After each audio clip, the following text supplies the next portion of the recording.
Sunday, September 20th. I can't believe it. I had that journal since freshman year, and I never lost it before.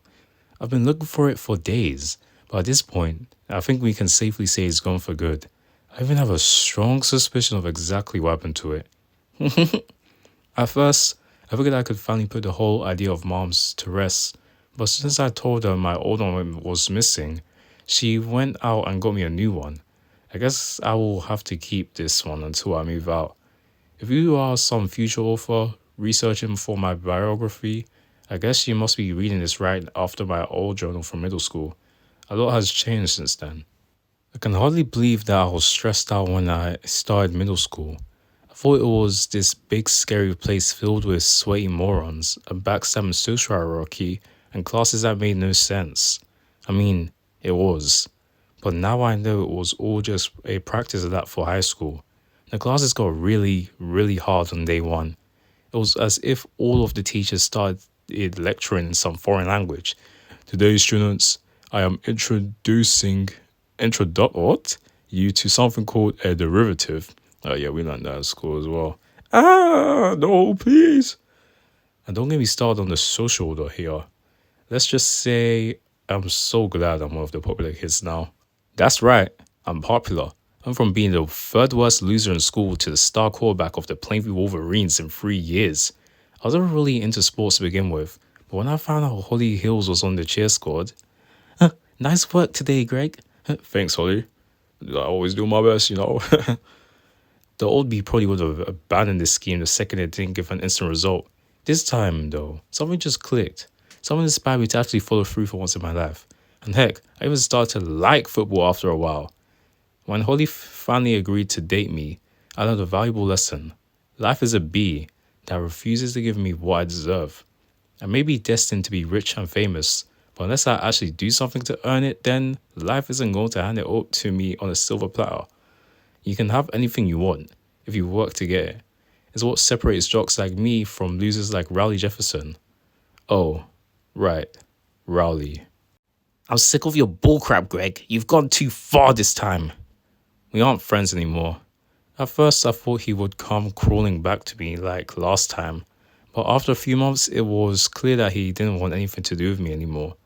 That's fine with me. He's the biggest loser in school since Fregley moved to Alaska a few years back, and I have a reputation to keep. Speaking of moving away, Roger left 3 years ago, the day he turned 18. You would have never guessed it, but he went and joined the army. Apparently, a recruiter had been talking to him since back when I got my first journal, trying to convince him that he needed the military to turn his life around. From as far as we can tell, he did. The last that he sent us claimed that he had finished boot camp at the top of his class and had been selected for special service, whatever that means. We have not heard any words from the military about him in 2 years, for who knows what reason. The only thing that keeps Mom going is that they haven't sent us a folded flag yet. Personally, I think he ran off to California and forged the letters. From what I know from war movies, Roger would not last 10 seconds in the army. Boot Heffley, where'd you put your cap? I know where I'm putting it next. Oh, I think that's a Putin joke. You might think that with one son off to who knows where, and with me actually wanting to throw a ball around every once in a while, my father would be jumping to spend more time with me. He would only be half wrong. It seems like he finally decided a few years too late, I might add, that television is a superior form of entertainment to being outside all day. While I don't disagree completely, all he ever wants to watch with me is the news. You live in historical times, Greg, he says. You need to be here to see them. The Hong Kong Massacre Reprisal Bill, signed into law by President Trump today, it legalizes all trade with the People's Republic of China. I really don't understand why he thinks this is so important. Nothing cool ever happens here. It's always some rebellion or Africa or American soldiers and equipment being stationed in Taiwan or whatever. Homecoming is this weekend though, and I could really use that to practice my throwing arm. We faced off against Bishop Guardian High again this year. Those private school jerks beat us the last 2 years, but that was on their home turf. This year, they're coming to us, and with me on the team, we are guaranteed to kick their ass. When I win the game for us, they will have no choice but to make Holly and I homecoming king and queen again. we are already looking forward to the night after the dance. Oh, it's gonna be so much fun, Holly. Yeah. Okay, Greg is actually dropping game. It took a while, but life is finally starting to look up for me.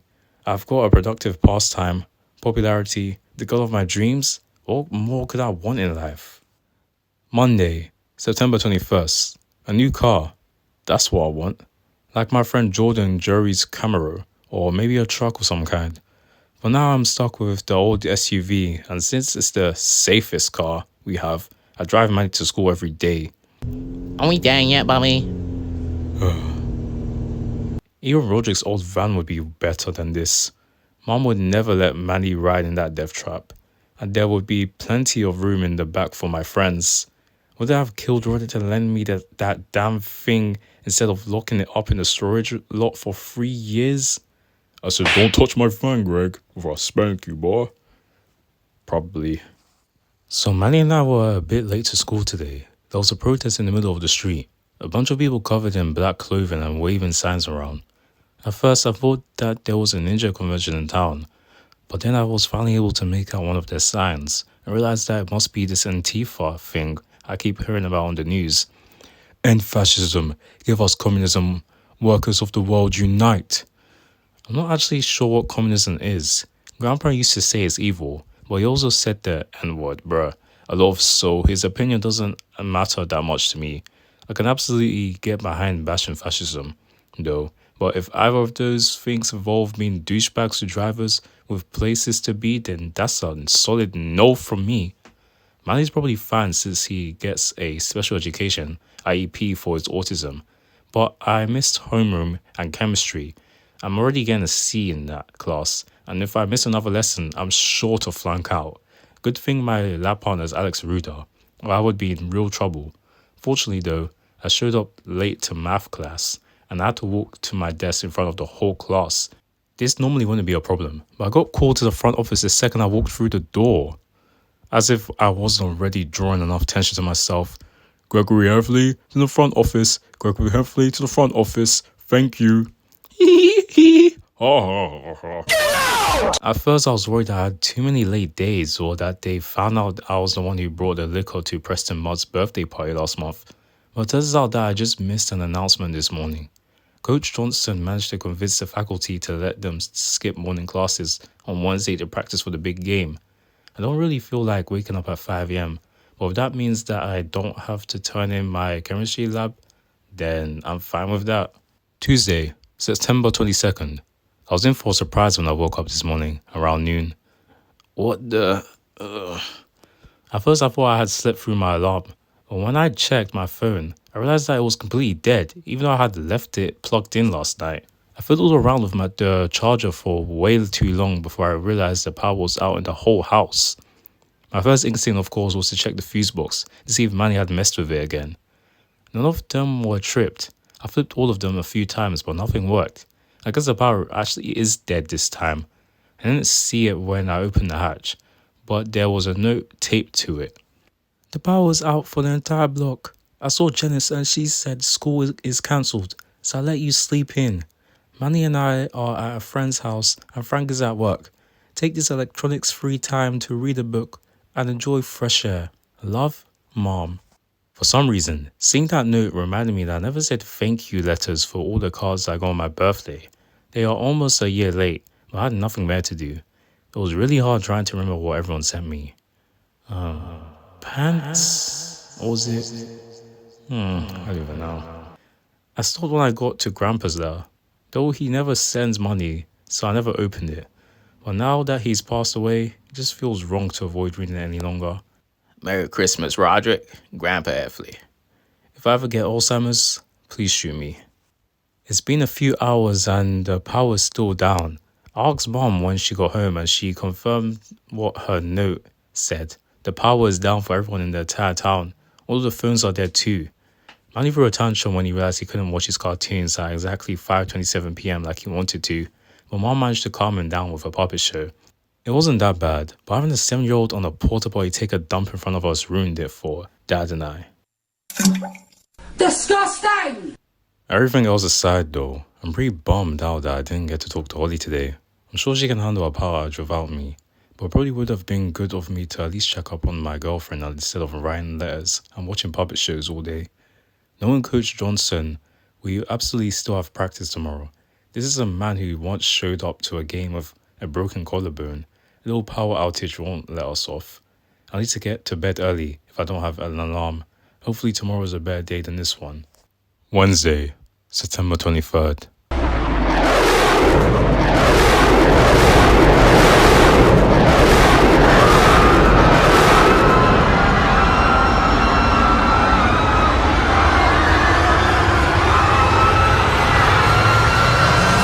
This is not happening. This isn't real life. I'm in my bed, having some horrible nightmare.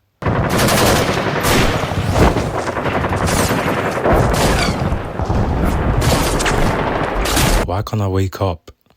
None of us could move when we saw them. The entire team just stood there like idiots as those planes flew overhead. We just stood there as men in military uniforms and gas masks fell out of them. When they gave us some motivation though, we ran. Ah! Go, run! Ah! No, that's not the right sound. I've never heard a machine gun before. It's not anything like how they sound in the movies. It sounds more like thunder striking 10 times a second than any cheesy sound effect. The soldiers shot at us as we ran across the field, attacking before they could even land. I don't know how they kept missing, but every time a bullet passed close to me, it felt like a slap to my face. My heart skipped a beat. When one of the guys bumped me, I thought I had been hit. We all stopped in our tracks when one of them landed right in front of us. I could not see his face, but I swear I could feel his sick smile as he shot the rifle. I thought I was dead for sure, but the coach, he pushed me behind him and he... Get back, Greg! Coach! I didn't have any time to think about what he did for me. The soldier finished the coach and was about to kill me when suddenly a fan came out of nowhere and ran over him. I can't believe my eyes when the driver rolled down his window. Get in the back, Greg, hurry! We could hardly move, let alone question how or why Roderick was there. There wasn't enough room in the back of his van for the entire team, so Roderick ordered one of the guys to grab Coach Johnson's keys and take the rest of us in his van. I think I might have been playing too much Rust recently, because in my state of confusion, I grabbed that soldier's gun off of the ground. I don't know what it is, but it isn't as cool looking as an AK. I also got a good look at the patch on the beatard's shoulder. Well, I guess that answers that question. It was all I could handle to climb into the passenger seat as the others shoved themselves into the back of Roderick and Johnson's vans. I was shaking with adrenaline like I'm in the 20-yard zone with 5 guys on my tail. I could barely even comprehend what I was seeing outside the window when we drove off. It was the apocalypse outside.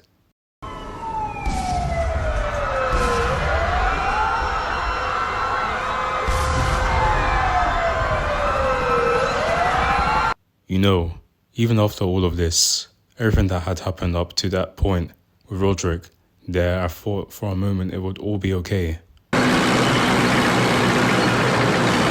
Just a moment.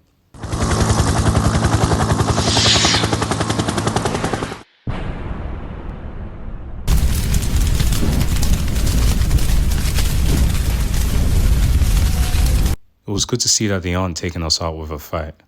There are still good guys on our side trying to stop them. However, useless it is in the end.